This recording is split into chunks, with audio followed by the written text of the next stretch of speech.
Welcome back. We are joined by Larry Johnson, a former CIA analyst, to discuss the developments now in Iran and beyond.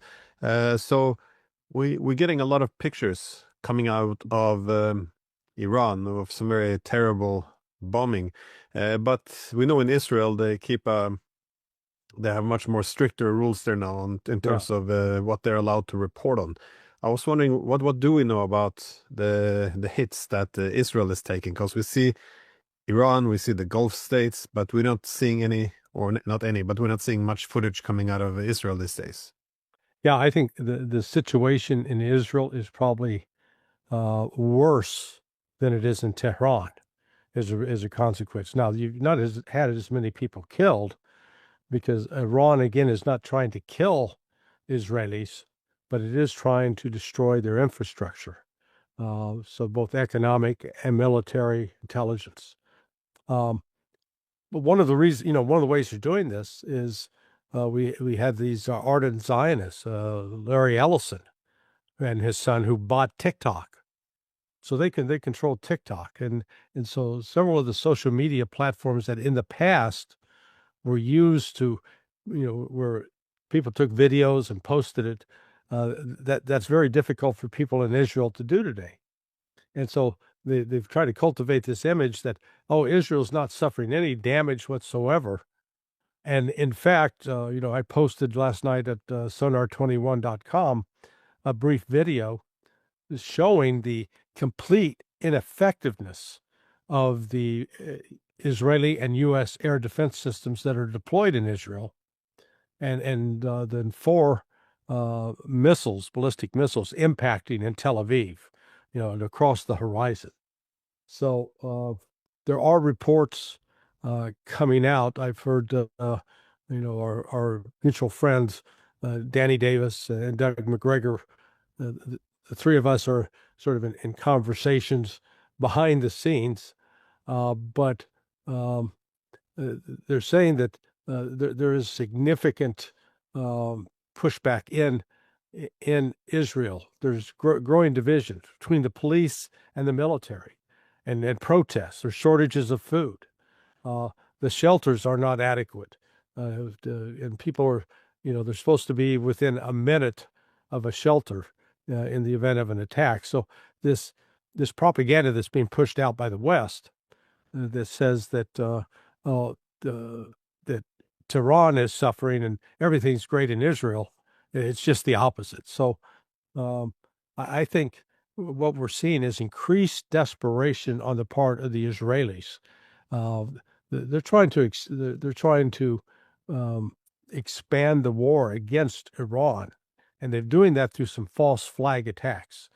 There was a report of an attack on an oil field in Aramco in Saudi Arabia.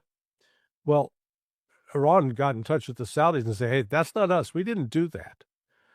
Similar things happened in both Azerbaijan and Turkey and Cyprus.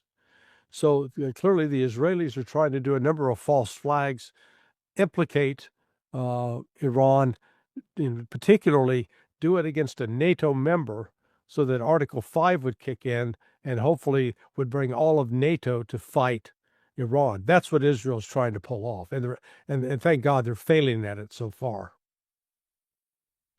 Yeah, so Mark Rutte just gotta give a speech saying that they weren't gonna trigger a NATO's Article 5 because a missile was heading towards Turkey. And yeah, I heard about the Saudi one as well. Well, one would think it's credible if the Iranians are taking credit for everything they're doing, but saying, no, not this one, that's not us. It is interesting. It also seems, I guess, reckless almost if Iran would be behind the attack on Azerbaijan.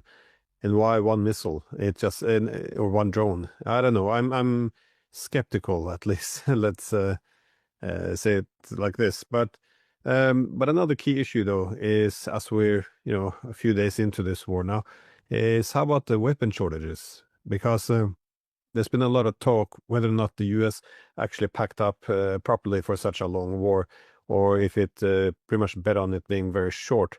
I saw both Hegseth and Trump referring to them having unlimited weapons, but I saw at the same time the discussion now about pulling weapons, that is THAAD missiles and Patriots, out of South Korea and send it down to the Middle East, and it makes you question. Well, I know they didn't have unlimited, but it makes the question how long the Americans can keep this fight going. Of course, they have every reason in the world to pretend as if they can fight forever. But what do we know? Because it's not publicly available information how much weapons the Americans have. Well, there are two, let's call them defensive weapon systems that we absolutely know what the status is. The PAC-3 missile that is fired from the Patriot missile battery, that started production in 2015. Between 2015 and 2020, they were producing between 100 and 300 a year. So let's go with a higher total. So, 2015, 16, 17, 18, 19, 20, that's 6 years. So that gives you 1,800 possible maximum in that period. Then from 20, for 21, 22, 23, and 24 of this year, the production went up to about 550. So again, let's just take the 550 times 4, that's 2,200. So 2,200 and 1,800, my math's not great, but that's, 4,000. And then in 2025, they produced 620. Now that's the total production over those periods. Well, Patriot missiles have been fired in Ukraine. And normally when, they're being attacked, you fire a minimum, 2 Patriots against the target. So Ukraine was given 974 of these missiles. I suspect they've used them all up now. And then the other element is all of the Patriots are not in Central Command. They're not under the control of the commander that is responsible for the whole Middle East. You've got, it's supposed to be some Patriots in Indo-PACOM for, they got to be prepared to fight China. And European Command should have some as well. Well, so you get down to it, there's a very, very, very small number of Patriots left. And unlike what Russia did at the start of the special military operation, where they had factories that they could open, they had materials to produce, they doubled production, tripled production. They put their personnel at work 24 hours a day, 7 days a week. The United States doesn't have that. So the Patriot missiles, in fact, in this current campaign against Iran, I anticipate the United States will no longer have any Patriot missiles to fire by the end of next week. They could be out that quick. The THAAD missile, what do they call it? The Terrain High Altitude Area Defense Weapon. That's like the Patriot, except instead of costing between $3 and $6 million a missile, each of those missiles cost like $13 million, $12 to $13 million, and they only produce 79 of them a year.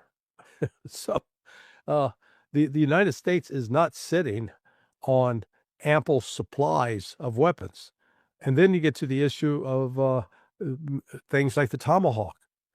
Producing Tomahawks requires some rare earth minerals that China's holding on to. So it's not even if the United States had the industrial capability, you can't just go flip a switch and they're going to start cranking it out. So there are supply chain problems. There are structural problems with, the lack of factories, lack of trained workers, lack of material. So yes, this burst of activity we've seen since last Saturday, the United States is not going to be able to sustain it over another 3 weeks, in my judgment. They'll have to cut back. But how do you see given that the war isn't going well, the United States could begin to run out of ammunition. The Iranians obviously struck some bases, which makes it difficult to refuel and replenish weapons. So if they have to, sail very far away, the logistics becomes a problem too. So it looks as if the strategy changed a bit. Instead of liberating Iranians, they now seem to be just mass bombs dropping on Tehran. But there's also now not just talk, there's movements already about boots on the ground. Probably not Americans, I think, at least. Yeah. But at least proxies, like the Kurds. What do you make of this? Well, if the Kurds are stupid enough to believe the promises of the CIA, they're going to join a long, long line of people around the world through history that have trusted the CIA and wound up being betrayed, killed, and impoverished. Look at what happened in Vietnam, or actually Laos, to the Hmong. They were recruited to fight against the North Vietnamese, and then when the North Vietnamese prevailed, won the war, the Hmong found themselves on the outs. And instead of the United States rushing to save them and take care of them, we just sort of, so too bad, you're on your own now. This this is a bizarre strategy to, quote, try to put boots on the ground in Iran. The Iranian territory, especially along its western border with Saudi Arabia and Iraq, is rugged terrain, is equivalent to what we've seen in Afghanistan, mountainous, difficult to operate in. So yeah, you could put an insurgent group in there, but they're going to be so isolated that they're not going to be affecting the country's politics at all. And then you get to the issue of logistics. How do you keep them supplied?